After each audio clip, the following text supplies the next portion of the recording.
कहानी का पूरा आनंद लेने के लिए कहानी के पिछले सभी भागों को ज़रूर देखें। उसका लिंक मैं आपको डिस्क्रिप्शन बॉक्स में दे दूँगी और साथ में कमेंट बॉक्स में पिन भी कर दूँगी, तो आप वहाँ से भी जाकर देख सकते हैं।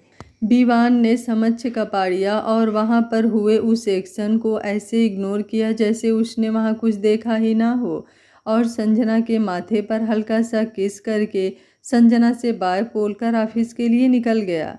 वो कभी भी संजना के मामलों में इंटरफेयर नहीं करता था, लेकिन हाँ, दूर से ही संजना की सेफ्टी का पूरा ख्याल रखता था।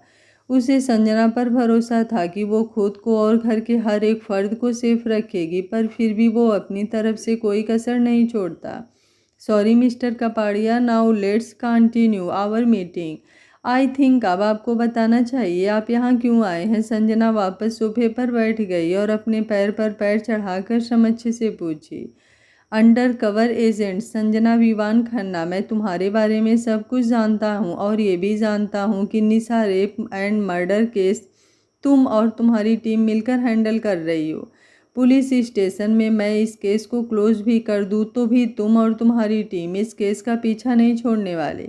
इसलिए मैं तुमसे पर्सनली मिलकर ये बोलना चाहता था कि इस केस का पीछा छोड़ दो, वरना वरना क्या करोगे तुम। संजना ने बेखौफ होकर उसकी आंखों में देखते हुए कहा। बहुत कुछ हो सकता है तुम्हारे साथ। ऑफिस जाते वक्त शायद तुम्हारे पति की कार ब्लास्ट हो सकती है, या फिर स्कूल जाते वक्त तुम्हारे बच्चों के स्कूल बस का एक्सीडेंट हो सकता है, या शायद तुम्हारी वो छोटी सी प्रिंसेस खेलते हुए अचानक से कहीं हमेशा के लिए गायब भी हो सकती है।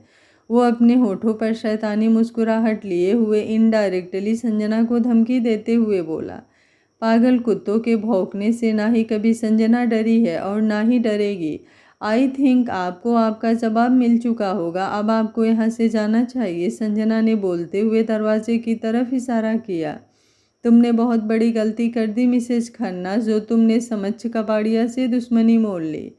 ऐसी छोटी मोटी गलतियां करने की आदत है मुझे। अब आप यहाँ से जा सकते हैं। दी चलो ना यार, हम लेट हो रहे हैं, अमोली कीर्ति से बोली, जो कब से फ़ोन पर किसी से बात कर रही थी। Wait a minute, Ammu important call है, कीर्ति ने कहा। वापस फ़ोन पर बात करने लगी। अमोली गुस्से में उसके पास आई और उसके हाथ से फ़ोन छीनकर काटते हुए बोली, पहले सुपरमार्केट चलो, राशन खत्म हो चुकी है, और ऊपर से मॉल भी तो जाना है, मुझे ड्रेस लेनी है। ओके मेरी माँ, चल। आधे घंटे बाद दोनों महीने मॉल में लेडीज़ सेक्शन में अपने लिए ड्रेस सेलेक्ट कर रही थी। 3-4 ड्रेसेस लेने के बाद अमोली उसे ट्राई करने चेंजिंग रूम में चली गई और कीर्ति वहीं पर अपने लिए और ड्रेस देखने लगी। तभी उसके कानों में एक जानी पहचानी सी आवाज़ आई। उसने अपनी नज़रें इधर उधर दौड़ाकर देखा तो उससे कुछ दूरी पर माहिर नज़र आया, जो एक लड़की के साथ उसके ड्रेस सिलेक्ट करने में हेल्प कर रहा था। वो लड़की उससे हंस हंस कर उससे बातें कर रही थी और माहिर भी मुस्कुराते हुए उसके लिए ड्रेसेस देख रहा था। उन दोनों की नज़दीकियाँ देखकर कीर्ति को ना जाने क्यों बहुत ज़्यादा तकलीफ महसूस हुई। एक पल के लिए उसका दिल कर रहा था वहाँ पर जाए और खींचकर एक थप्पड़ लगाकर पूछे कि किसी और के साथ क्या कर रहा है। फिर उसने ये सोचकर खुद को रोक लिया कि आखिर किस हक से वो माहिर को रोके। उन दोनों को एक दूसरे से हंस हंस के बात करते हुए देखकर उसका सारा मूड खराब हो गया। उसने अपने लिए एक भी ड्रेसेस नहीं ली और अमोली के पास आ गई। अम्मू चल जल्दी आ, मुझे कुछ काम है। पर दी रुको ना, अभी मैंने सिर्फ एक ड्रेस ट्राई किए हैं, बस 2 मिनट और रुक जाओ, अमोली चेंजिंग रूम के अंदर से बोली। नो अम्मू, टाइम नहीं है मेरे पास, अगर अभी चलना है तो चल, वरना मैं जा रही हूँ, तो बाद में आ जाना, कीर्ति ने कहा। ओके आप चली जाओ, मैं आ जाऊंगी, वैसे भी मुझे कुछ बुक्स भी लेनी है, शाम होने से पहले आ जाना, कीर्ति ने उसे कहा और मॉल से बाहर आ गई। वो पार्किंग एरिया में गई और अपने गाड़ी से टेक लगाकर अपने पर्स से एक सिगरेट निकालकर स्मोक करने लगी। जब वो 15 साल की थी तब से उसे स्मोकिंग और ड्रिंकिंग की लत लग चुकी थी। विवान के डांटने और गुस्सा करने की वजह से उसने अपनी ड्रिंकिंग स्मोकिंग की लत छोड़ तो दी थी, पर कभी कभार ज़्यादा स्ट्रेस होने पर वो अक्सर स्मोकिंग कर लिया करती थी। बचपन से कभी भी उसकी माँ बाप ने उस पर ध्यान नहीं दिया था, जिसका नतीजा ये हुआ कि बहुत ही कम उम्र में वो गलत रास्ते पर निकल पड़ी थी। यही सब सोचते हुए उसने अपनी आंखें बंद करके पीछे कार पर टिका दिया और उसकी आंखों के सामने धुंधली यादें घूमने लगी। कुछ साल पहले रात के वक्त एक लड़की शॉर्ट रेड ड्रेस पहने क्लब में अपने कुछ लड़के दोस्तों के साथ डांस कर रही थी। उसके एक हाथ में शराब की बोतल थी और दूसरा हाथ हवा में लहराते हुए डांस कर रही थी। वो इस कदर नशे में चूर थी कि उसे कुछ एहसास ही नहीं था कि उसके आसपास हो क्या रहा है। डांस करते हुए एक लड़के ने उस लड़की के ड्रेस पर जानबूझकर ड्रिंक गिरा दी।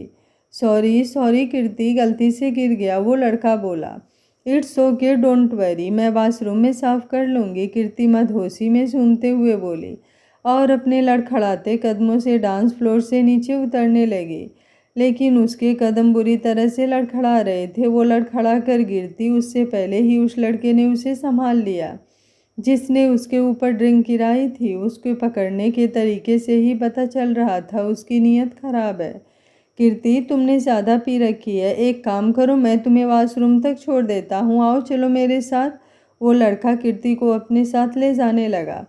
कीर्ति की आंखें नशे से बंद हो रही थी। उसे एहसास ही नहीं हुआ कि वो लड़का उसे वॉशरूम में ले जाने की जगह किसी प्राइवेट रूम में ले जा रहा था। उस लड़के का हाथ कीर्ति के कंधे से फिसलते हुए उसके बाहों पर घूम रहा था। वो कीर्ति को लेकर कॉरिडोर में कुछ ही दूरी तय किया था कि सामने से आते हुए एक शख्स से कीर्ति टकराई और नीचे गिर गई। अंधे हो क्या, दिखाई नहीं देता, सामने लड़की जा रही है, वो लड़का गुस्से में सामने खड़े शख्स से बोला, जो हैरानी और गुस्से के मिले जुले भाव से कीर्ति को देख रहा था, जो ज़मीन पर आधी नशे में गिरी हुई थी। वो लड़का कोई और नहीं बल्कि विवान था, जो अपनी किसी मीटिंग के लिए यहाँ आया था। वो कभी कीर्ति से मिला तो नहीं था, पर उसे हमेशा से पता था कि उसकी 2 सौतेली बहनें भी हैं। उसने कभी उन लोगों के खिलाफ दिलचस्पी नहीं दिखाई, पर उसने अपनी सीक्रेट गार्ड हमेशा उनके आसपास लगा रखे थे। आज पहली बार वो कीर्ति से मिल रहा था, वो भी इस हालत में जिसे देखकर उसे अपने गुस्से पर काबू नहीं रहा। उसने एक ज़ोरदार थप्पड़ उस लड़के के गाल पर मारा और उसका गर्दन दबाकर गुस्से में दांत पीसते हुए बोला, कहाँ ले जा रहा था इसे? विवान के इस तरह गुस्सा करने पर वो लड़का हड़बड़ा कर बोला, तुम हो कौन मुझसे सवाल करने वाले? ये मेरी दोस्त है, मैं इसे कहीं भी ले जाऊं, तुम्हें क्या? उससे ऐसी बातें सुनकर विवान को और भी ज़्यादा गुस्सा आया। उसने उस लड़के के मुंह पर एक ज़ोरदार घूंसा मारा और कीर्ति की बाह पकड़कर ज़बरदस्ती खड़ा करके चिल्लाते हुए बोला, बहन है ये मेरी। उसने कीर्ति को देखा जो नशे में लड़खड़ा रही थी। उसे इस हालत में देखकर विवान को इस कदर गुस्सा आया और वो गुस्से में एक ज़ोरदार थप्पड़ कीर्ति के गालों पर झड़ दिया, जिससे उसका पूरा नशा छूमंतर हो गया। थप्पड़ इतना ज़ोरदार था कि उसके गालों पर विवान की 5 उंगलियां की छाप छप गई। उतरा नशा? तुम भी अपने उस घटिया बाप और भाई के नक्शे कदम पर चलना चाहती हो? तुम्हारे बाप से इसके अलावा और उम्मीद भी क्या की जा सकती है? विवान ने गुस्से में कीर्ति के गर्दन को पीछे से पकड़ा और उसे घसीटते हुए वॉशरूम में ले गया और बाथटब में भारी पानी में उसका चेहरा डुबो दिया। कीर्ति की सांसें उखड़ने लगी, वो छटपटाने लगी, लेकिन विवान ने उसे बाहर नहीं निकाला। 2 मिनट उसे पानी में रखने के बाद विवान उसके बालों को पकड़कर बाहर निकाला। कीर्ति पानी से बाहर निकलते ही तेज तेज सांसें लेने लगी। विवान ने वहीं रखे हैंड टॉवल उठाया और ज़बरदस्ती उसके मुंह को पोंछकर गुस्से में बोला, उतरा नशा या अपने तरीके से उतारूं? कौन हो तुम और तुम्हारी हिम्मत कैसे हुई मेरे साथ ऐसा सलूक करने की? कीर्ति गुस्से में बोली। उसे अभी तक अंदाज़ा नहीं था विवान है कौन। तुम्हारे बाप और तुम्हारी माँ ने मिलकर जिस स्वर्णा खन्ना को धोखा दिया था, मैं उन्हीं का बेटा हूँ। इन शॉर्ट अगर छोटे शब्दों में कहूँ तो तुम्हारा सौतेला भाई।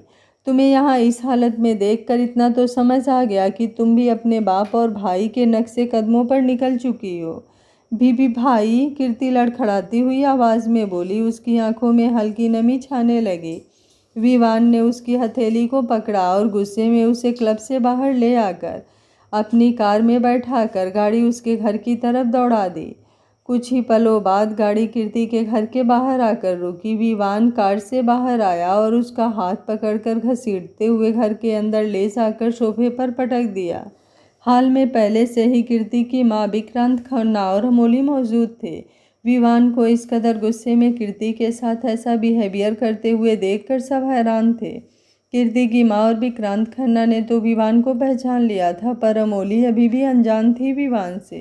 विवान विक्रांत खन्ना को इग्नोर करके कीर्ति के माँ के पास आया और उनकी आंखों में देखते हुए गुस्से में दांत पीसते हुए बोला, जब बच्चों को माँ बाप का प्यार और घर में अपनापन महसूस ना हो तो वो बाहर प्यार ढूंढने निकल पड़ते हैं, और ऐसे में वो कौन कौन सी गलतियाँ करते हैं उन्हें खुद एहसास नहीं होता। अगर आज गलती से मैं इससे नहीं टकराया होता तो शायद कल की सुबह इसकी ज़िंदगी की आखिरी सुबह होती। रिश्ते नहीं निभाई जाती तो कम से कम जिम्मेदारियां ही निभा लेती, जो आज कोई आपकी बेटी को यूं नशे में धुत कमरे में नहीं ले जा रहा होता। इस घटिया इंसान से तो मुझे वैसे भी कोई उम्मीद नहीं है, पर आप तो एक औरत हैं, आप अच्छे से समझ गई होंगी क्या हो सकता था आपकी बेटी के साथ। अभी भी वक्त है, संभाल लो इसे। शरीफ घराने की लड़कियां रात के 1 बजे ऐसे कपड़े पहनकर गैर मर्द के साथ डांस नहीं किया करती मिसेस खन्ना। आप सबसे तो मुझे वैसे भी कोई रिश्ता नहीं है, पर ये दोनों बहनें हैं मेरी। आइंदा इन दोनों के ऊपर कोई भी आँच आई तो आपके साथ साथ आपके पति को भी जिंदा ज़मीन में गाड़ दूंगा।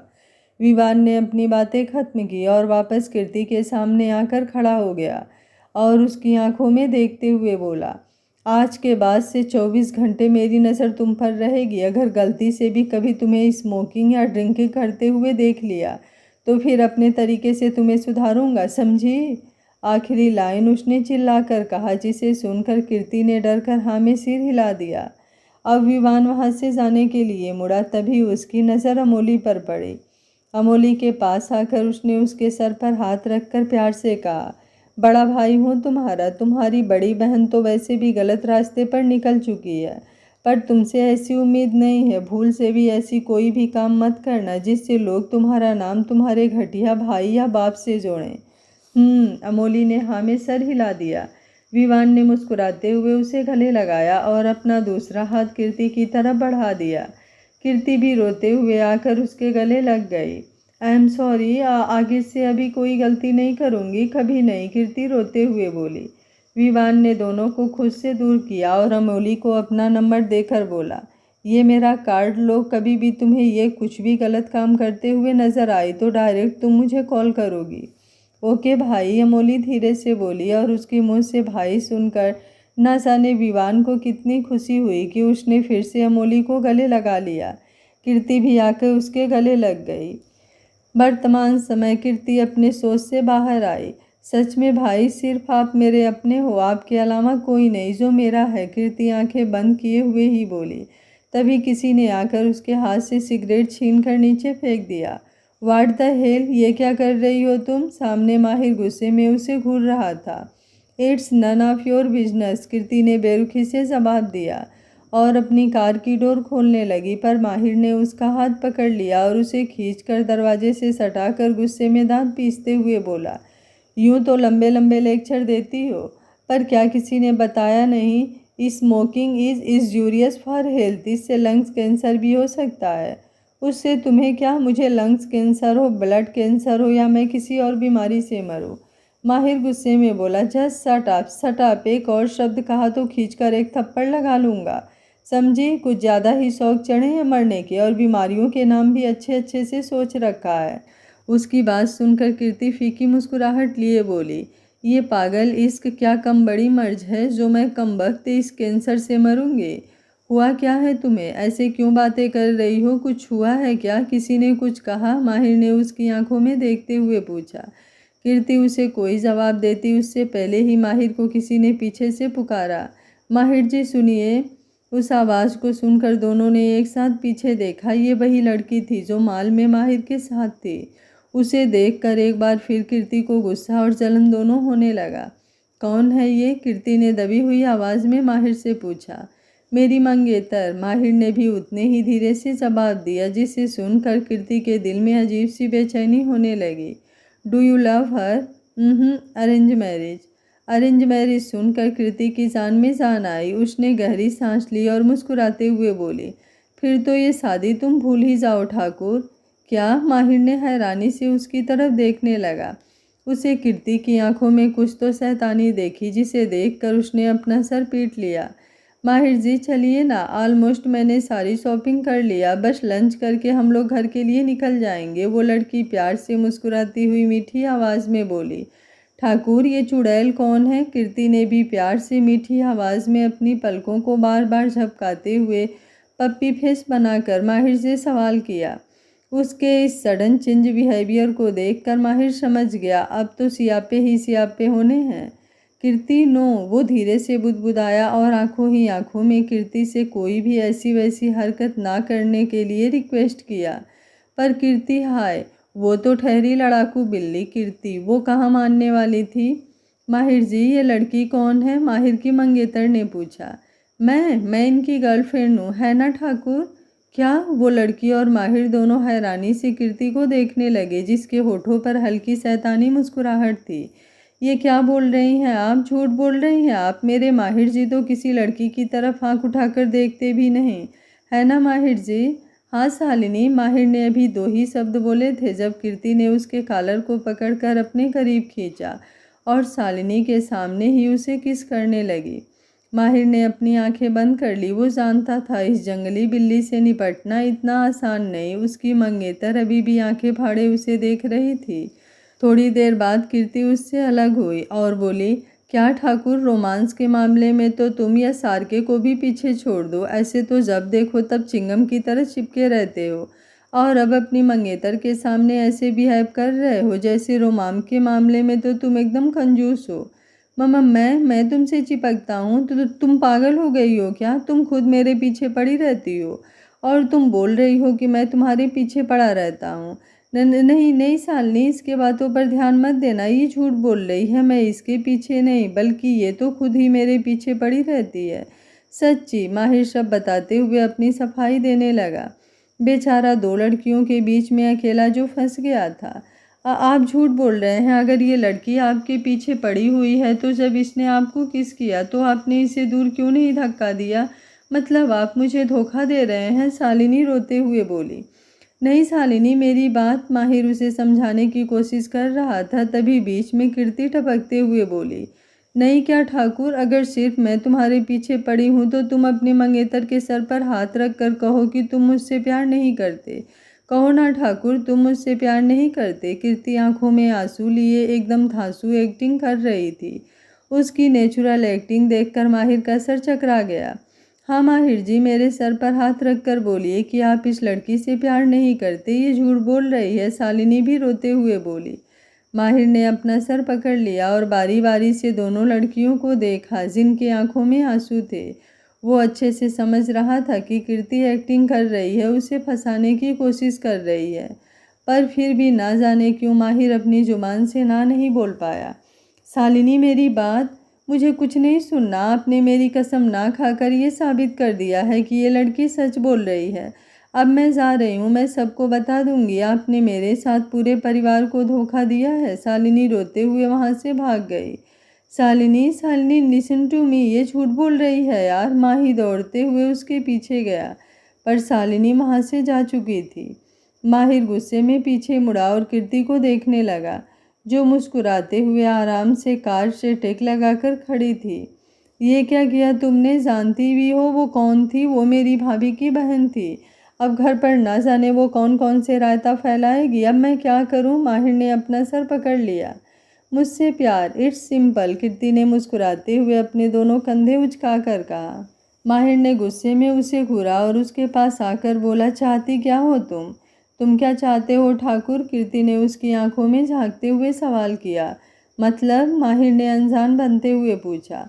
मतलब ये कि तुम तो मुझसे प्यार नहीं करते, फिर तुमने अपनी मंगेतर को डायरेक्ट ना क्यों नहीं कहा?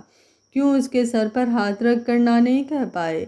कहीं तुम्हें भी ये इश्क नाम की मर्ज तो नहीं लग रही ठाकुर? कीर्ति उसके आंखों में झांकते हुए पूछी, जैसे उसने नज़रों में अपने सवालों का जवाब ढूंढ रही हो। तुम और अपनी बकवास बातें अपने तक ही रखो तो बेहतर होगा, माहिर ने कहा और अपनी कार में ड्राइविंग सीट पर बैठ गया। पर वो कार स्टार्ट करता उससे पहले दूसरी तरफ से कीर्ति उसके कार में बैठ गई। क्या चाहती हो? माहिर ने चिल्लाते हुए पूछा। अपने सवालों के जवाब बताओ ना ठाकुर, क्या तुम भी मुझसे प्यार कर बैठे हो? कीर्ति ने उसकी आंखों में देखते हुए एक बार फिर वही सवाल दोहराया। नहीं, माहिर ने बिना लाग लपेट के जवाब दिया। तुम्हारी तो आखिर क्या कमी है मुझ में? उस रोने की दुकान से तो बेटर ही हूँ जिससे तुम शादी करने वाले हो। वो तुमसे थोड़ा बेटर है, कम से कम ज़बरदस्ती किसी के गले तो नहीं पड़ती। हिम्मत कैसे हुई मुझे किसी और के साथ कंपेयर करने की? तुम्हारी तो ऐसी की तैसी। कीर्ति ने साइड बटन प्रेस करके माहिर के सीट को पीछे की तरफ लीन किया और उसके ऊपर आ गई। तुम्हारा तो पता नहीं, पर मैं तुमसे प्यार करती हूँ। I love you, I love you, I love you.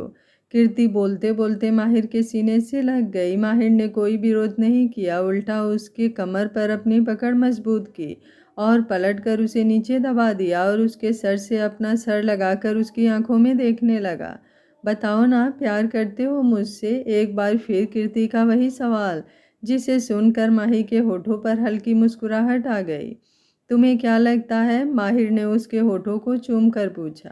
I think yes. अगर तुम नहीं करते तो मेरे इतना करीब कभी नहीं आते। उसका जवाब सुनकर माहिर हल्का मुस्कुराया और एक बार फिर से उसके सर को चूम कर बोला, पता नहीं कब, कैसे और क्यों, पर मेरा दिल इस बिगड़ैल बिल्ली के इश्क में गिरफ्तार हो गया। नज़रें उसकी बड़ी बड़ी काली आंखों में इस कदर उलझी कि अब इस उलझन को सुलझाने की ख्वाहिश ही नहीं रही। I love you to.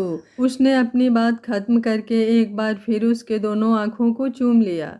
उसका जवाब सुनकर कीर्ति की खुशी का ठिकाना ही नहीं रहा। उसकी आंखें छलक आई। उसने माहिर के कॉलर को पकड़ा और उसे पलटकर उसके ऊपर आ गई। I love you so much Thakur, I love you. Kirti खुश होकर उसके पूरे चेहरे को चूमने लगी। अचानक से कीर्ति का फ़ोन घनघना उठा। कीर्ति उससे अलग हुई और अपना हाथ बढ़ाकर दूसरी सीट पर रखा अपने फ़ोन को उठाने की कोशिश करने लगी, पर माहिर ने उसके हाथों को पकड़कर उसे घूरते हुए बोला, मेरे सोए अरमानों को जगाकर मुझसे दूर जाने के बारे में तो सोचना भी मत, फ्यूचर मिसेस ठाकुर। उसकी बातों को सुनकर कीर्ति के होठों पर मुस्कुराहट आ गई, पर उसके मुंह से मिसेस ठाकुर सुनकर उसके दिल में टीस सी उठी। वो खामोशी से माहिर को देखने लगी। एक बार फिर दोनों एक दूसरे में खोने लगे। इस बीच ना जाने कितनी बार कीर्ति का फ़ोन बज बज के थक चुका था। एक बार फिर कीर्ति का फ़ोन बजा तो कीर्ति ने माही को बोली, ठाकुर कुछ अर्जेंट होगा, प्लीज़ एक बार चेक कर लेने दो। माहिर बोला, कोई ज़रूरत नहीं है, मुझे महसूस तो करने दो, अभी तुम मेरे पास हो, मेरे दिल के पास। इसी बीच एक बार फिर उसका फ़ोन बजने लगा। उसने कॉल रिसीव किया और अपने कानों पर लगाकर बोली, हेलो। मोहब्बत में इस कदर चूर हो गई कि अपनी बहन को ही भूल गई। अगर इश्क लड़ा कर हो गया हो तो एक बार अपनी बहन को चेक कर लो, बेचारी जिंदा भी है या नहीं। दूसरी तरफ से किसी आदमी की आवाज़ आई, जिसे सुनकर कीर्ति का हाथ पैर फूलने लगा। काका, कौन हो तुम? क्या किया तुमने मेरी बहन के साथ? अगर मेरी बच्ची को कुछ भी हुआ तो तेरे इतने टुकड़े करूंगी कि तेरे घर वाले ढूंढते ढूंढते थक जाएंगे। कीर्ति गुस्से में चिल्लाकर बोली और जल्दी से दरवाज़ा खोलकर कार से बाहर निकलकर मॉल की तरफ भागी। कीर्ति, माहिर भी जल्दी से बाहर निकलकर उसके पीछे भागा। कीर्ति दौड़ते हुए मॉल के अंदर आई और उसके पीछे पीछे माहिर भी अंदर आया। वो हर जगह अपनी नज़रें घुमाकर अमोली को ढूंढने लगे। उसके दिल में एक अलग ही बेचैनी हो रही थी। किसी से ना डरने वाली कीर्ति का दिल आज डर से कांप रहा था। ठाकुर, तुम वो उधर देखो, मैं इधर देखती हूँ। वो इस कदर परेशान थी कि उसके शब्द भी उसका साथ नहीं दे पा रहे थे। कीर्ति, रिलैक्स, कुछ नहीं होगा तुम्हारी बहन को, मैं हूँ ना तुम्हारे साथ। ऐसे परेशान रहोगी तो कैसे ठीक होगी? Just relax. नहीं ठाकुर, बच्ची है वो, अगर उसे कुछ हो गया तो नहीं जी पाऊंगी मैं उसके बिना।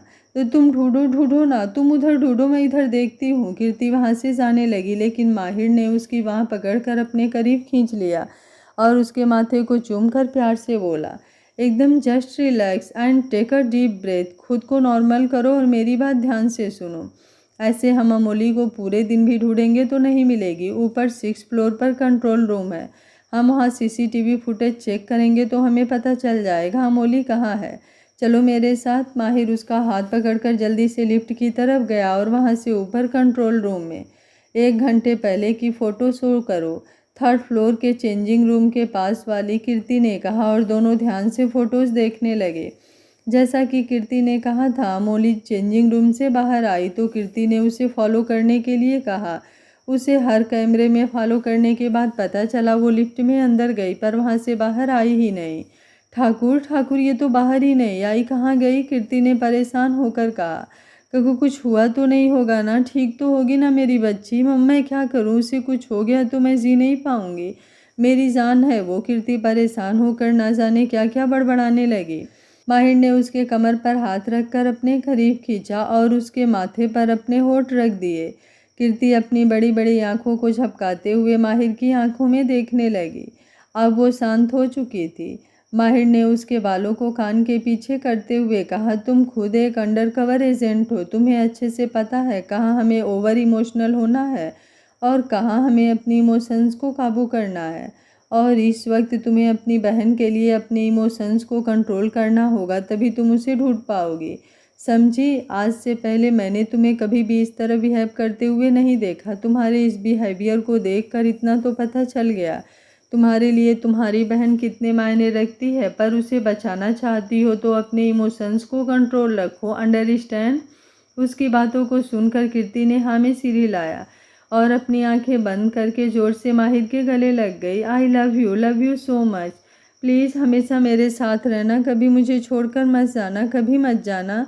अगर तुम कहोगी तो भी नहीं जाऊंगा। अब तो जीना भी तुम्हारे साथ और मरना भी तुम्हारे साथ। तब चलो, अमोली को भी ढूंढना है।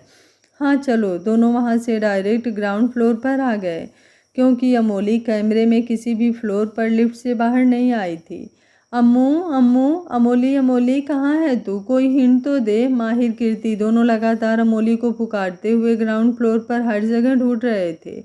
ढूंढते ढूंढते कीर्ति की नज़र कुछ दूरी पर गिरे बैग्स पर पड़ी। वो दौड़ते हुए वहाँ पर गई तो देखा उस बैग्स में वही ड्रेसेस थी जो अमोली ने अपने लिए लिए थे और कुछ बुक्स जो अमोली की थी। उसे देखकर उसे और भी ज़्यादा घबराहट होने लगी। वो और माहिर अब और भी ज़्यादा परेशान होकर इसे इधर उधर ढूंढने लगे। तभी कीर्ति के कानों में किसी चीज़ के गिरने की आवाज़ आई। उसने फौरन पलटकर उसकी तरफ देखा तो उसकी आंखें हैरानी से फैल गई, क्योंकि उस वक्त अमोली एक बड़े से कांच के बॉक्स के अंदर बंद थी, जिसमें ऊपर से पानी गिर रहा था और पानी उसके कमर के ऊपर तक पहुंच चुका था। अम्मू, कीर्ति और माहिर दोनों उसकी तरफ दौड़े। डर के मारे कीर्ति की धड़कनें बढ़ने लगी थी। वो माहिर को झकझोरते हुए बोली, ठाकुर ठाकुर इसे अस्थमा है, ज़्यादा देर तक बंद रहने पर इसे सफोकेशन होती है। ठाकुर प्लीज़ कुछ करो, इसे अस्थमा अटैक आ सकता है। कीर्ति रिलैक्स, मैं कुछ करता हूँ। माहिर अपनी नज़रें इधर उधर दौड़ाते हुए कुछ भारी भरकम चीज़ों को ढूंढने लगता है। वहीं कीर्ति भी परेशान होकर इधर उधर देखने लगी और बार बार उस कांच के बॉक्स पर हाथ मारते हुए अमोली को होश में लाने की कोशिश करने लगी। अम्मू अम्मू उठ बच्चा। माहिर अपने हाथों में दो बड़े बड़े लोहे की राड लेकर आया और एक कीर्ति को देखकर बोला, अटैक। दोनों ने एक दूसरे को देखा और हमें सिर हिलाकर उस रॉड को लेकर दो दो कदम पीछे हो गए और एक साथ जोर से उस कांच के बॉक्स पर वार किया। अगले ही पल बॉक्स चकनाचूर होकर उसमें भरा पूरा पानी ज़मीन पर बहने लगा। अम्मू, कीर्ति ने जल्दी से अमोली को अपनी बाहों में संभाल लिया। अम्मू बच्चा आंखें खोल, देख मम्मा मैं आ गई हूँ। कीर्ति उसे अपनी बाहों में संभाल कर बार बार उसके गालों को थपथपाते हुए उसे उठाने की कोशिश करने लगी। कीर्ति, उसे उठाने से बेहतर हमें इसे हॉस्पिटल ले जाना चाहिए। जाकर तुम गाड़ी निकालो। माहिर ने अमेली को अपनी बाहों में उठाया और जल्दी से बाहर की तरफ भागा। आधे घंटे बाद हॉस्पिटल में कीर्ति दीवार से टेक लगाकर खड़ी थी और सामने वार्ड के दरवाजे को एकटक देख रही थी, जिसके अंदर इस वक्त अमोली का ट्रीटमेंट चल रहा था। माहिर भी उसके बगल वाले बेंच पर बैठा था। दोनों डॉक्टर के बाहर आने का इंतजार कर रहे थे। तभी वहाँ पर संजना और विवान आ गए। कीर्ति, क्या हुआ अम्मू को? विवान की आवाज़ सुनकर कीर्ति ने अपनी नज़रें दूसरी तरफ घुमाकर देखा और दौड़ते हुए जाकर विवान के गले लग गई। भाई, विवान ने प्यार से उसके बालों को सहलाया और उसे खुद से दूर करके बोला, अम्मू कैसी है? आई डोंट नो भाई, अभी तक डॉक्टर्स बाहर नहीं आए। कीर्ति ने नज़रें नीचे झुकाकर जवाब दिया। तभी डॉक्टर वार्ड से बाहर आए और सबको देखते हुए बोले, don't worry, now she is fine. 2-3 घंटों में उन्हें होश आ जाएगा। प्लीज़ 2-3 दिनों तक उनका अच्छे से ख्याल रखिएगा। Thanks doctor. विवान वहाँ से डॉक्टर के साथ उनके केबिन में कुछ बातें करने चला गया। अब माहिर चलते हुए कीर्ति के पास आया और उसके चेहरे को अपने हाथों में थाम कर बोला, ध्यान रखना। कीर्ति ने बस हाँ में सिर हिला दिया। माहिर ने उसके बालों को चूम लिया और एक नज़र संजना को देखकर बिना कुछ बोले वहाँ से चला गया। मैम सॉरी, आई मीन भाभी, मैं अम्मू को देख कर आती हूँ। संजना के सवालों से बचने के लिए कीर्ति जल्दी से अमोली के वार्ड में चली गई। उसको ऐसे हड़बड़ाते हुए देखकर संजना के होठों पर मुस्कुराहट आ गई। हाय, ये इस कमबख्त किसी को बख्शता ही नहीं। कीर्ति अंदर आकर अमोली के बेड के पास गई और उसके माथे को प्यार से सहलाकर उसके माथे को चूम लिया। तू जान है यार मेरी, अगर तुझे कुछ हुआ तो ऊपर जाकर मम्मा को क्या जवाब दूंगी कि सबको बचाने वाली कीर्ति अपनी बच्ची को नहीं बचा पाई। आई प्रॉमिस, आज के बाद तुझे कभी कुछ नहीं होने दूंगी। वो अमोली के बालों को सहलाते हुए बोल रही थी, तभी उसके फ़ोन पर रिंग होने लगा। उसने कॉल रिसीव किया और अमोली से कुछ दूरी पर जाकर बोली, हेलो, कौन? इतनी जल्दी भूल गई मिस खन्ना, मुझे तो लगा था अब तो मैं तुम्हारे दिलो दिमाग में बस गया हूँगा। इस आवाज़ को पहचानते ही कीर्ति की मुट्ठियाँ गुस्से में भींच गई। वो गुस्से में दांत पीसते हुए बोली, कौन हो तुम, क्या चाहिए तुम्हें? ज़्यादा कुछ नहीं, बस निशा रेप और मर्डर केस जो तुम और तुम्हारी टीम हैंडल कर रहे हो उसे क्लोज कर दो। वो क्या है ना, तुम्हारी प्यारी भाभी को मैंने पहले ही वार्न कर दिया था, पर वो तो किसी की सुनती ही नहीं। सोचा तुम्हें एक छोटा सा ट्रेलर दिखा दूँ, शायद उसके बाद तुम इस केस को क्लोज करने के बारे में सोच लो। कम वक्त ये 16 की उम्र की जवानी तो कुछ ज़्यादा ही हसीन होती है, और तुम्हारी बहन तो अभी ही कच्ची कली है। सोच लो, इस बार तो मैंने तुम्हारी बहन को सिर्फ कांच के बॉक्स में पैक किया था, कहीं ऐसा ना हो अगली बार उससे गिफ्ट रैपर में पैक करके अपने भाई के बेड पर सजा दूँ। 5 मिनट, कीर्ति उसकी बातों को सुनकर बेहद शांत आवाज़ में बोली, जिसका मतलब समझ कपाड़िया कुछ समझ नहीं पाया। अगले 5 मिनट में इस शहर की हर न्यूज़ चैनल के हेडलाइन तू और तेरा भाई होगा। बहुत शौक है ना तुझे अपने खानदान की इज्जत बचाने की। अब मेरी बात सुन कुत्ते, तेरी आंखों के सामने तेरे भाई को उल्टा लटका कर नंगा करके ना मारा तो मेरा नाम भी कीर्ति खन्ना नहीं। गलती कर दी तूने मेरी बच्ची पर नज़र डालकर। तेरी नाक मैंने अपनी बहन के कदमों में ना रगड़वा दिया तो मैं भी अपनी माँ की औलाद नहीं। आगे क्या होगा इस कहानी में जानने के लिए देखते रहिए कहानी का अगला भाग और अपने प्यारे प्यारे कमेंट करते रहिए। वीडियो पसंद आ रहा है तो वीडियो को लाइक, शेयर और चैनल को सब्सक्राइब कर लीजिएगा। Thank you for watching. मिलते हैं कहानी के अगले भाग में।